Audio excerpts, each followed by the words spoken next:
তিনজন হিন্দু প্রতিবন্ধী, তাদের দায়িত্ব নিয়েছেন একজন এমপি ডক্টর শফিকুল ইসলাম মাসুদ।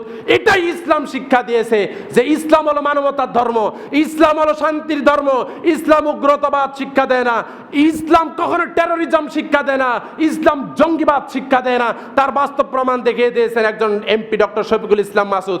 তিনজন হিন্দু প্রতিবন্ধী, তাদের দায়িত্ব নিয়েছেন এমপি শফিকুল ইসলাম মাসুদ। আমরা কেমন হিউম্যান রাইটস সেটা আমরা 5 আগস্টের পরে আমরা এই জাতিকে বুঝাই দিয়েছি। এদেশের জামাতি ইসলাম, এদেশের বিএনপি, এদেশের এনসিপি সহ আরো অনেকগুলো রাজনৈতিক দল, আমরা যারা মুসলিম, আমরা পাহারা দিয়ে তাদের বাড়িঘর, আর তারা আমাদের ভারতের মধ্যে মুসলিমদেরকে আঘাত করতেছে। ওইটা কখনো হিউম্যান রাইটস হতে পারে না। হিউম্যান রাইটস হলো মুসলিমদের শান্তি ধর্ম। কথা বলেন ঠিক কেনা মুসলমান?